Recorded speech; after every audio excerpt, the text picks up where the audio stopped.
Heather is the widely acclaimed speaker, trainer, and consultant who literally wrote the book on search engine marketing. 2 books, in fact. The Findability Formula, the easy non-technical approach to search engine marketing, and the brand new Thumbnomics, the essential business roadmap for social media and mobile marketing. Her writing and in-demand keynotes and workshops are delivered with the same witty, no-geek-speak style that's managed to demystify internet marketing for countless business owners. The getting ready and getting mentally prepared is really what matters. I forgot it all. I think a lot of people don't really take into consideration how much work there is before you actually walk on stage. I'll need the handout and the USB when I get on stage. I only have an hour, so I need you to at least try to get my attention for a 10-minute cue. Good morning. I need a town car over to the Las Vegas Hilton. I love to speak. I always get a little bit of butterflies, and I think that would be something that I would miss if I didn't get it, because it kind of ups my game and makes me feel like I'm ready to go, that I can do this, and that I'm going to deliver the best possible presentation that I can give. I like to get there about an hour before the event, just so I have plenty of time to review my notes, talk to the event planner, make sure that everything's just right before we start the event. How are you? I'm Heather Lutze. I'm the speaker this morning. Chris, pleasure to meet you. Hi, John. Nice to meet you. Hi, Mike. Nice to meet you. I'd like to introduce this morning's keynote speaker. She is a pioneer in the industry, having started developing websites all the way back in 1993. She then forged out a professional career with Yahoo. She then went on to found her company, which is the Findability Group. She's an expert in SEM, which is search engine marketing, and she is going to teach you incredible things this morning to help improve your business and be found. This is Pat and Linda Pirelli. Now, I was speaking to a CEO group in Chicago. I met a gentleman, very tall CEO, and he's got a black Stetson hat on, pearl button shirt, crease blue jeans, and custom cowboy boots. This is no ordinary CEO. This gentleman is Mark Weiler. He's president of Pirelli Natural Horsemanship. Anybody know who Pirelli is? Anybody? Great. So if you haven't, anyone seen The Horse Whisperer with Robert Redford? Do you remember that movie? It's a chick flick. The guy says it's okay to admit that you saw it, maybe. So this is actually the real Horse Whisperer. He's real. And we've been working with him for 3 years. Now, the interesting thing that Mark shared with me that day is that their business had flatlined. They hit the front of the recession. Discretionary income went out the door. The problem is that they had made a career out of training people and their horses around non-abusive horse behavior. No bridles, no bits, no saddles, just you and the horse. 30,000 acre ranch, people fly their horses from all over the world to train here. And can you imagine how much that costs to fly a horse? I can't even imagine what it costs to fly a cat, let alone a horse. So these people are seriously committed. Now, when they go to Google, what do you already know about someone who types natural horsemanship into Google? What do you already know about them? What's that? They're already interested? That's right. What else? They usually have money. I love it. Yes, they usually have money. But the problem with this is 22,000 searches a month. Anyone do math here? What's that times 12? A lot? Is that what you said? Thank you. There's always a gearhead somewhere in the front row, right? 266. So this is a great number, but it's not enough to support a multi-million-dollar business. Now, what we do know about the word natural horsemanship is they invented it. It's their term. So anyone who types this term in already knows about Pirelli, right? That's not going to help them grow their business, is it? So what about Penny and her horse Flower? Penny kicks, Penny bites. Actually, it's not Penny, it's the horse, Flower. Flower bites, Flower kicks. The parents are looking at Penny like the horse has got to go. She turns to Google. People ask things of Google they wouldn't even ask their own mother, right? Addicted to painkiller, help. Wife is an adulterer, help, right? They put all kinds of things into that search box. So what we need to do is connect with Penny, and all of you have a Penny. So remember when Tony on the first day talked about you need to find a new customer? Do you remember he said that? How do you find a new customer? It's by connecting in a way that they think, not you. The problem is we're all so close to our own businesses that it's hard for us to see outside of that realm. So what we have to think about is 167,000 searches. What do we got going on that times 12? What's that times 12 down here? Times 12, 167,000.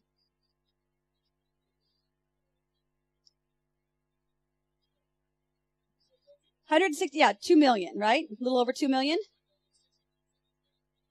100,670,000. We have Rain Man over here. Good job. Okay, great. It's a lot, right? So will that change their business? I can't hear you guys.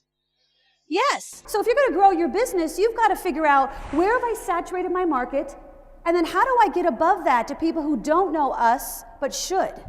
And that's what Pirelli was suffering for. They had saturated their market at 22,000 searches a month, a little over 250,000 searches a year. They had completely saturated that market. There was no room to pull any money out of their wallets. And when the economy hit, they really needed to reconsider their options. So what we had to take a look at is Penny and her horse Flower. Flower kicks, Flower bites, Flower won't trail her. What's the pain? She turns to Google. She hasn't seen the Horse Whisperer. In fact, she probably doesn't even know Robert Redford. She knows maybe the wrinkled Robert Redford, right? But not the Robert Redford that I know. And so what we started looking at is, at horse training, 167,000 searches a month. And Pirelli is nowhere to be found. Why not? What's going on? That's right. They had a certain wrong keyword phrase in mind. And when I said, you know what? You've already saturated natural horsemanship. So they had discretionary income. They had people that need it, they want it, they don't need it. So we had to really scratch a little deeper. So if they're not findable under horse training, it's because they're not using that phrase. Google is a non-emotional, non-intuitive robot. They also had a huge problem with another Pirelli on the market. Anyone? Tires. So what we did is we looked at their Google Analytics. 50% of their traffic was actually misspellings for the word Pirelli tire. Now, who's the rightful owner of the word Pirelli? Pirelli tires or Pirelli horses? What do you think? Well, Pat was born with that name. I think he'd probably think he was the rightful owner of that name. But the users kept spelling it wrong. It was interesting when I was doing research. Is Tim Odom here this morning? Thank you, Tim.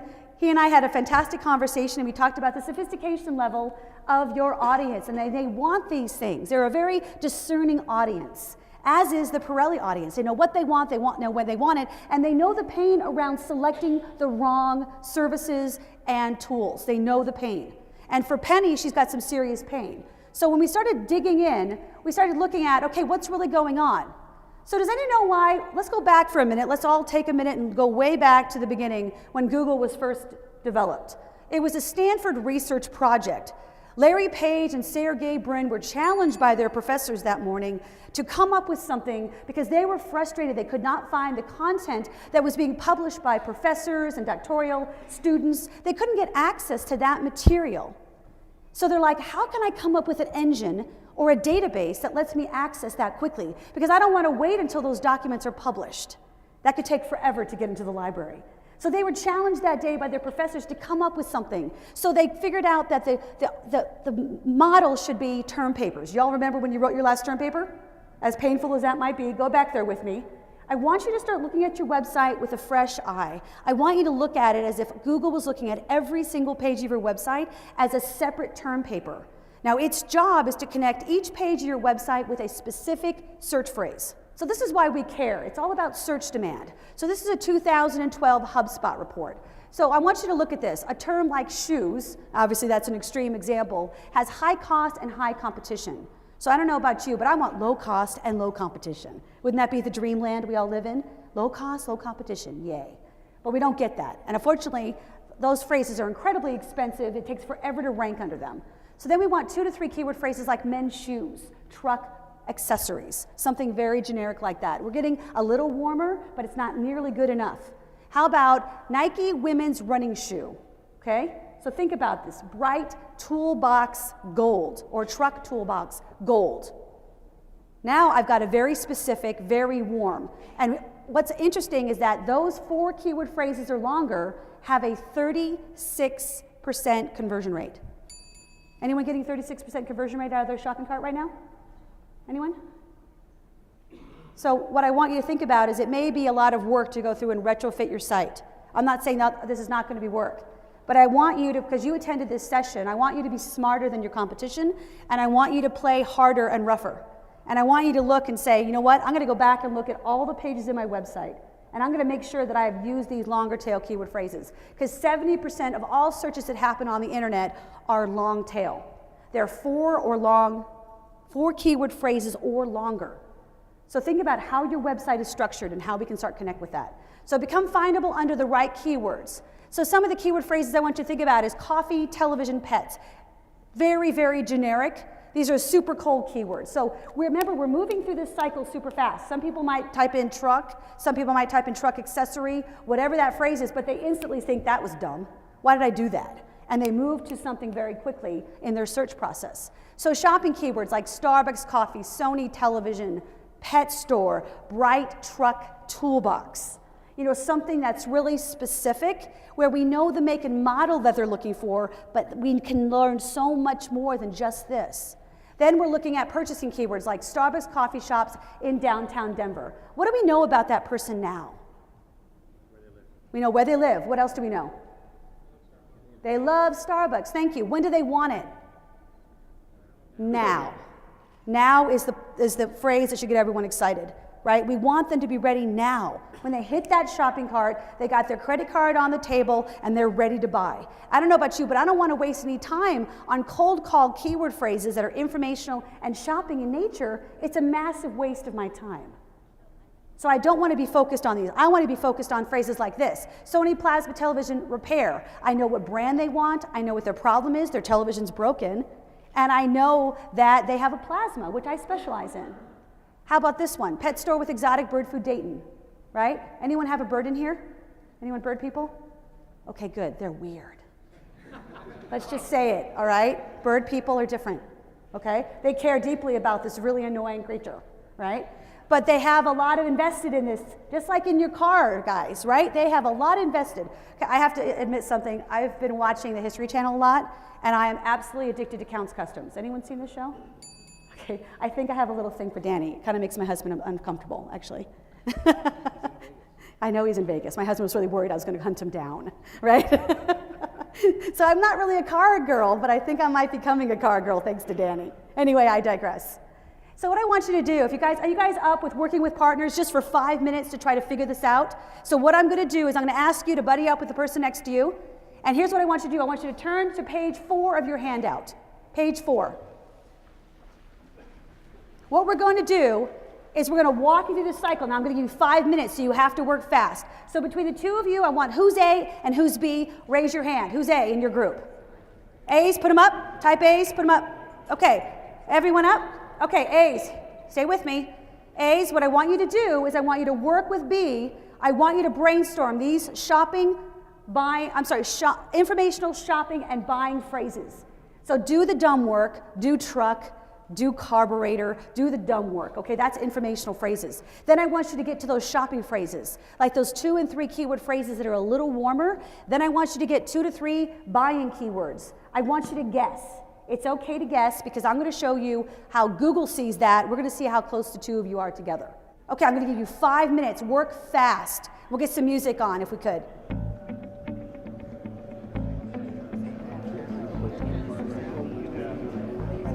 Okay, buying keywords. Don't think about it too hard. Just write it down. Sometimes we have to go back to the beginning and think about what our audience really wants.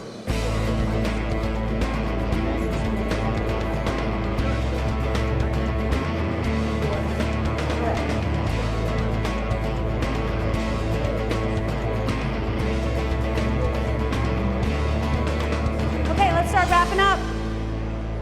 You've got to put your head into the mindset of the searcher.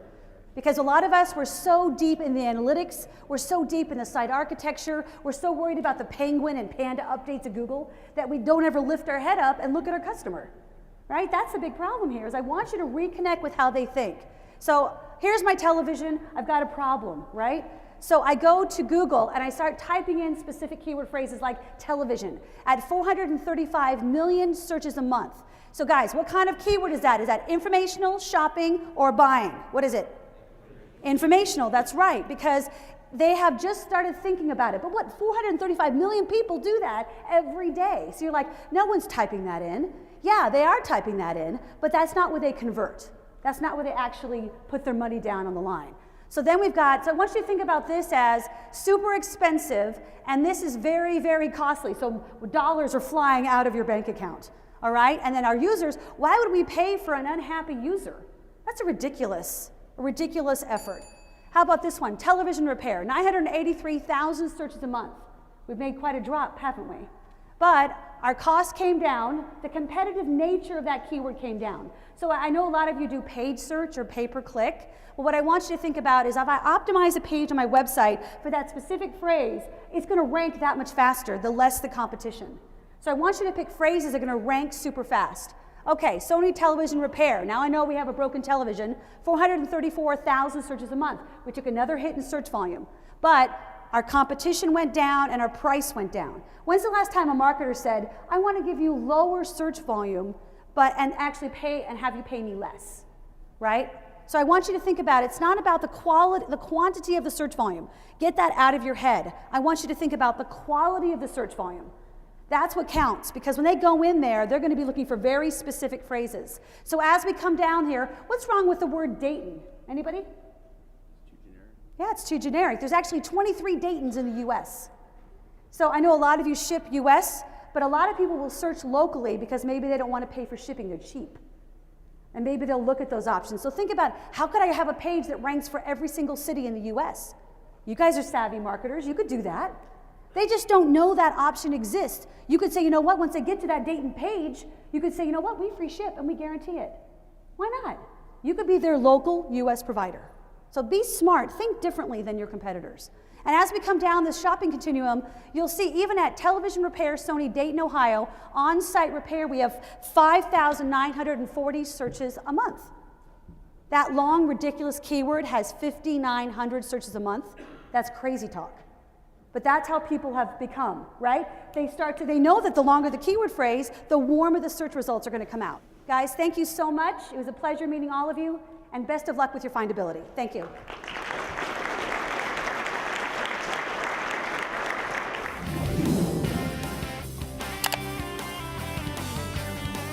I thought the most important part of our presentation was really making sure that you look at the website from the customer standpoint, not from what you want to say about your company, but rather, the searchability function of that and expanding the searches such that you get more and more refined as to the right people that are interested in buying from you. I thought Heather did an excellent job. I thought she had a good way and a good manner of communicating what can be quite complex concepts if you're really just starting off on the whole sort of SEO online marketing journey. I thought she had a really good way of communicating what she was talking about and making it seem simple and easy, and I guess, for a lot of people in the session, and I was just talking to a guy now, a lot of people in the session really aren't au fait with a lot of the technical terms and things, and so for them they just want a simple basic action plan that they can walk away with and do something about straight away. She didn't leave us open-ended at all. She gave us a lot of good information so we can go in there and start to go forward. How we should be setting up the website, how we should be using social media, how that we should start using YouTube for areas, how we can use Facebook, how we should probably start tweeting. She knew what she was talking about. Yeah, she absolutely nailed it.